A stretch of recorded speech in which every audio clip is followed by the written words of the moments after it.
कुछ अचीवमेंट और सक्सेस पाने के लिए हार्डवर्क करना पड़ता है। ठीक है, तो आज हम मेहनत के बारे में जानेंगे। हर किसी को अपनी जीवन शैली और जीविका चलाने के लिए मेहनत करनी पड़ती है, तभी हम 2 समय का भोजन एकत्रित कर सकते हैं और कुछ न्यू अचीवमेंट्स प्राप्त कर सकते हैं। अगर मेहनत करेंगे तो ही हम अपनी लाइफ में सक्सेस पाएंगे। तो उस तरह आज इस काव्य में हम मेहनत के बारे में जानेंगे। तो सबसे पहले इस कविता को जानने के पहले इसे हम शब्द ज्ञान जानेंगे। तो शब्द ज्ञान में नंबर 1 किस्मत। किस्मत किसे कहते हैं? तो किस्मत मतलब भाग्य, हमारा भाग्य। हम सब क्या कहते हैं? चलो भाग्य पे छोड़ देते हैं, मतलब भाग्य। उसे इंग्लिश में कहेंगे फॉर्च्यून। क्या कहेंगे? फॉर्च्यून या फिर फेट। दूसरा नंबर है राह। राह मतलब रास्ता। राह मतलब रास्ता। कौन सा रास्ता अच्छा है वह हमें चुनना होगा। तो राह मतलब रास्ता, वे, जिसे हम अंग्रेजी शब्द कहेंगे वे। लांघती। लांघती मतलब क्या? पार करती। लांघती मतलब पार करती। हम जिस तरह से झेब्रा क्रॉसिंग पार करते हैं, लांघती है, उसी तरह क्या कहा जाएगा? लांघती मतलब क्रॉसेस, पार करना। कर्म। कर्म मतलब क्या? कर्म मतलब काम। डील, किसी भी वस्तु को करने के लिए क्या मतलब जो काम होता है, हमें कोई भी काम तो करना ही होगा। घर में खाना बनाना है, पढ़ाई करना है, खेलना है, ये सारी क्रियाएं हैं। क्रिया मतलब काम। जो भी क्रिया हम करते हैं हम उसे कर्म कहते हैं, काम करते हैं। उसमें वो अच्छा कर्म हो या बुरा कर्म, अच्छा काम अच्छा ही होता है और बुरा कर्म बुरा ही होता है। तो अच्छे काम का फल अच्छा होता है और बुरे काम का फल क्या होता है? बुरा ही होता है। तो यह कर्म। कर्म मतलब डीड। डीड मतलब काम। चलिए अब हम मेहनत कविता को पढ़ेंगे। जो करते हैं मेहनत भाई। अब यहाँ कहा गया है कि जो मेहनत करते हैं भाई, जो भाई मेहनत करते हैं, जो मेहनत करते हैं उन्हीं की किस्मत है कृपाई। उन्हीं की किस्मत। किस्मत मतलब लक। किस्मत मतलब बच्चों लक, कि उनका क्या हुआ? लक खुल गया है, उन्हें सक्सेस मिला है, अचीवमेंट मिला है। विदाउट मेहनत हमें कुछ नहीं मिलेगा। बिना मेहनत के, बिना कर्म के हमें कुछ नहीं मिलेगा। अगर से हम बैठे हुए हैं दिल्ली की गाड़ी में, ठीक है, दिल्ली की ट्रेन में बैठे हैं और हमें जाना है बॉम्बे। जब तक हम दिल्ली की गाड़ी से उतर के बॉम्बे की गाड़ी में नहीं बैठेंगे तो हम बॉम्बे पहुंचेंगे नहीं। ठीक है, तो हमें उस गाड़ी से उतर के उस बॉम्बे की गाड़ी में बैठना होगा। तो यही है कि कुछ कार्य करना होगा, मतलब हमें मेहनत करनी होगी। हमें आलस बिल्कुल नहीं करनी होगी। तो उन्हीं की किस्मत है खुल पाई। जो काम करते हैं उन्हीं की किस्मत खुल पाती है।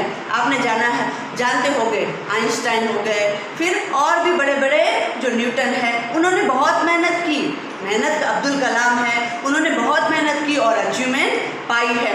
फिर खेल में आपने देखा है सचिन तेंदुलकर हो गए, फिर डांस में काफ़ी नृत्यिका है जो अचीवमेंट उन्होंने प्राप्त किया है। सुधा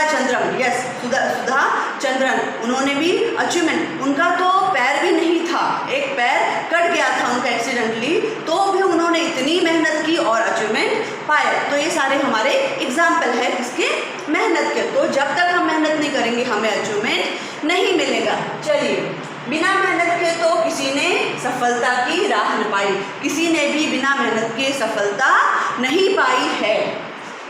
उस नन्ही सी बया को देखो, उस नन्ही सी बया को देखो। अब बया मतलब एक छोटी सी चिड़िया, स्पैरो। ठीक है, छोटी सी स्पैरो। अब देखिए, मैं आपको एक स्टोरी बता रही हूँ। एक चिड़िया थी जिसका नाम रॉबिन था, रॉबिन बर्ड्स, और एक कौवा था। ठीक है, दोनों भी साथ में रहते थे। अब दोनों साथ में रहते थे तो क्या हुआ, कौवा और जो रॉबिन बर्ड था दोनों ने डिसाइड किया कि हम खेती करेंगे, कुछ खाने के लिए हम अपना जमा करेंगे पूरे साल के लिए। अब रॉबिन बर्ड और कौवा दोनों ने डिसाइड कर लिया। अब रॉबिन बर्ड तो चला गया कहा खेत में, खेत देखने। उसने खेत देखा। अब कौवे को कहा कि कौवे भैया क्रॉ ब्रदर चलिए हम खेती करते हैं। तो कौवे ने क्या कहा? लेट मी रेस्ट, मुझे आराम करने दो।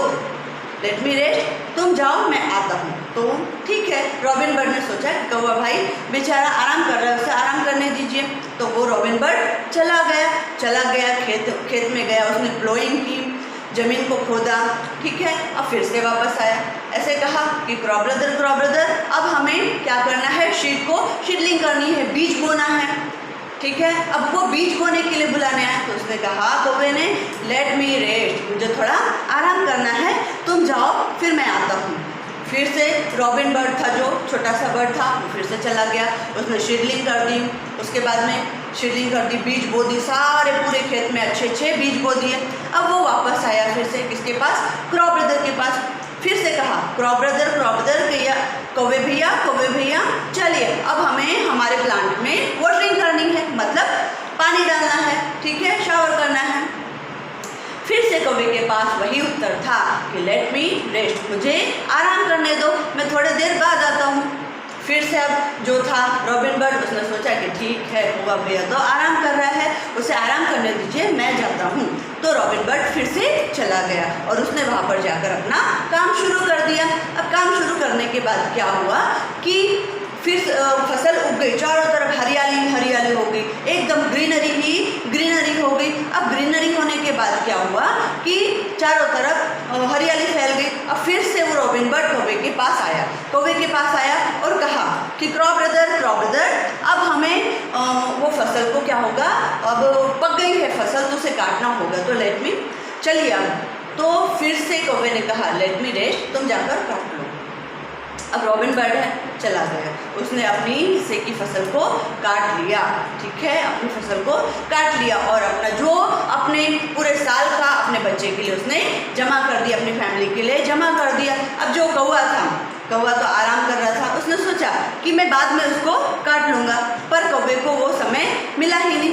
अब धीरे धीरे ठंडी आने लगी, शीत ऋतु आने लगी, चारों तरफ ठंडी हवा चलने लगी और धीरे धीरे फसल खराब हो गई। अब तब कौवे को ऐसा लगा कि अब मुझे जाना होगा, उसके पास खाना कुछ भी नहीं था, ठीक है। अब कौवा गया तो देखा चारों तरफ पूरी फसल खराब हो चुकी थी, मतलब उसे कुछ भी नहीं मिला, तो उसने आलस की, ठीक है, आलस की। तो इस तरह से जो कौवा रॉबिन बर्ड था उसने अपनी फसल को अचीव कर लिया, मतलब उसने मेहनत की इसलिए उसे प्राप्त हो गया। तो उसी तरह से ये बया है, छोटी सी चिड़िया है जो हमेशा मेहनत करती रहती है। तो उस नन्ही सी बया को देखो, बिना मेहनत के तो भाई अपना घर होता है एक सपना। अब ऐसा कहा गया है कि बिना मेहनत के तो जो हम घर बनाते हैं वो भी एक सपना होता है।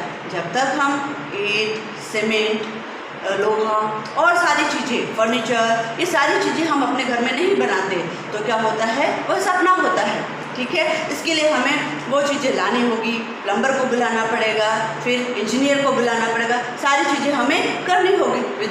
अगर ये चीज़ें हम नहीं करेंगे तो क्या हम अच्छा घर बना पाएंगे? नहीं बना पाएंगे। तो उसी तरह से यह कहा गया है, बिना मेहनत के तो भाई अपना घर होता सपना। तुम नन्ही सी चींटी से सीखो। अब छोटी सी नन्ही सी चींटी, वो चींटी पता है आपको, हमेशा चलते ही रहती, रुकती नहीं है। वो क्या करती है कि हमेशा चलती रहती, हमेशा वो काम करते ही रहती है। वह रुकना उसे अच्छा नहीं लगता, वो कुछ न कुछ अपने लिए ढूंढते ही रहती, मतलब काम करते ही रहती है। तुम नन्ही सी चींटी से सीखो, जो मेहनत से कभी न हारती और वो मेहनत से कभी नहीं हारती। वो क्या करती है, कभी भी मेहनत से नहीं हारती है। अपने से 10 गुने बोझ को, अब उससे 10 गुना बोझ, मतलब 10% ज़्यादा, उसके वजन से 10 गुना ज़्यादा, तो उस बोझ को भी क्या करती है, वो अपने मुख में दबा के लेकर चली जाती है, ठीक है। अगर वो खुद नहीं कर पाती है तो वो अपने दल को या अपने फ्रेंड्स को सभी को बुलाती है और उन्हें कहती है कि आप मेरी मदद कीजिए और इसको ले जाने में सहायता कीजिए। तो वो चींटी जो है, चींटी क्या करती है कि अपने से 10 गुने बोझ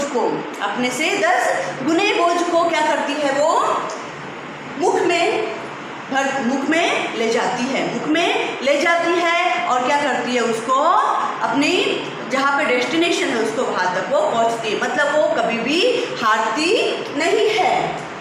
मुख थामे दीवार लांघती, वो क्या करती है, मुख में थामकर दीवार को क्या करती है, लांघती है। अब चलिए आलस की चादर, अब आलस की चादर, आलस की चादर को फेंको, आलस की चादर को फेंको, आलस की चादर को फेंको, जीवन का बस यही धर्म है। अभी हमने थोड़ी देर पहले वो जो आलस की थी, मतलब जो कौवा था वो आलस कर रहा था और उसे फिर बाद में कुछ नहीं मिला, तो वही कहा जा रहा है कि आलस की चादर उनको फेंक देना है। अगर वो कहता कि मैं आ रहा हूँ और उसी समय वो कर लेता तो उसे फसल मिल जाती और वो अपने परिवार के लिए उस फसल को जमा कर लेता। ठीक है, तो आलस की चादर को फेंको, आपको भी आलस की चादर फेंकना है। जो कार्य आज करना है उसे अभी कीजिए, ठीक है, आज करना है, कल करना है वो आज कीजिए और आज करना है वो अभी कीजिए। मतलब हमें आलस की चादर को फेंक देना है। जीवन का यह बस यही धर्म है। धर्म, हमारा जीवन का धर्म क्या है कि आलस को छोड़ देना है, फेंक देना है, आलस की चादर को फेंक देना है। मेहनत करो रुको कभी ना, मतलब मेहनत करते सतत करते ही रहना है, हमें कभी रुकना नहीं है, मेहनत करते ही रहना है, करते रहना है, तभी हम एक सक्सेस पा सकते हैं। जीवन का बस यही कर्म है, जीवन का कर्म वही है कि सारे दिन रात हमें मेहनत ही करनी है। हाँ ठीक है, हमें आराम करना होता है, वो बहुत ज़रूरी है, पर मेहनत भी ज़रूरी है। तो बच्चों की मैं और एक स्टोरी आपको बताऊंगी कि यहाँ पर रुको कभी ना, रुको कभी ना शब्द दिया गया है तो उस पर भी एक स्टोरी है। आज हमने इसमें 3 प्राणियों के बारे में जाना। सबसे पहले था कौन, जो छोटी सी बया थी, मतलब स्पैरो थी, उसके बारे में जाना कि वो भी बहुत मेहनत करती है, अपना जो घोंसला है तैयार करने के लिए तिनका जमा करती है। उसके बाद में जो वो है चींटी है, चींटी भी क्या करती है, दिन रात मेहनत करते रहती है और क्या करती है वो अपने से 10 गुना बोझ को अपने मुंह में लेके घूमते रहती है। ठीक है, उसके बाद में मैं आपको एक स्पाइडर की कहानी बताऊंगी। मतलब स्पाइडर मतलब मकड़ी जो अपना जाला बनाती है। आपने देखा होगा कि जो स्पाइडर होता है वह हर जगह जाले बनाते रहता है। अब वह इजी वर्क नहीं है, वो सरल काम नहीं है। जब वो अपना जाला बनाता है, वेब बनाता है, तो उसे बहुत कठिनाई होती है, बहुत कठिनाई का सामना करना पड़ता है, क्योंकि वो जितने बार चढ़ता है उसको कोई सपोर्ट नहीं होता, जितने बार वो चढ़ता है उतनी बार वो गिर जाता है। और वो जो उसके वेब होते हैं, वेब में उसमें स्टिंग होते हैं, जो तार होते हैं, पतले पतले तार होते हैं, उसको बनाना बहुत कठिन होता है। तो वो जब वेब बनाता है तो उसे कोई भी सपोर्ट नहीं होता है। वो ऐसा कहा गया कि वो 7 बार चढ़ता है और 7वें बार में वो सक्सेस हो ही जाता है। एक बार गिरता है, दूसरी बार गिरता है, फिर चढ़ता है, फिर गिरता है, फिर चढ़ता है, फिर गिरता है। इस तरह से वो जो स्पाइडर है, मकड़ी है, वो बार बार चढ़ती है, मकड़ी है जो वो बार बार चढ़ती है और अपना क्या करती है, वेब मतलब उसका जो घर है वो लास्ट में बना ही लेती है। मतलब वही कहा गया है, रुको कभी ना, वो कभी रुकता नहीं है, सतत एक उसका वेब बन जाए तो वो दूसरा अपना बनाना स्टार्ट कर देता है। किसको, क्योंकि उसे वहाँ पे रहना होता है, उसको अपना घर खुद बनाना होता है। उसी तरह से बच्चों आज हमने मेहनत कविता देखी। मेहनत में कविता में देखा कि जो बर्ड्स है, सुबह सुबह जैसे कि सुबह सुबह जो पक्षी है वो उड़ते हैं, वो सबसे पहले उठकर क्या करते हैं, अपना खाना ढूंढते हैं, फिर अपना घर बनाते हैं। ठीक है, सुबह सुबह आपने देखा होगा सुबह सुबह क्या होता है, उनकी आवाज़ आती है। मतलब वही एग्जाम्पल है, वही उदाहरण है कि जो पक्षी है वो सबसे पहले अपने खाने के लिए खोज में निकल जाते हैं। उसके बाद में चींटी है, फिर उसके बाद में हमने देखा एक स्पाइडर का उदाहरण देखा कि जो स्पाइडर है, मकड़ी है, वो बार बार चढ़ती है और उतरती है, मतलब वो हार नहीं मानती है। इस कविता से हमें सीख मिली है कि हमें कभी भी हार नहीं माननी है और दूसरा आलस भी नहीं करनी है। अगर हम आलस करेंगे तो सक्सेस नहीं प्राप्त होगी और हार मान जाएंगे तो क्या होगा, फिर भी हम अचीवमेंट प्राप्त नहीं करेंगे। Thank you student. आभार।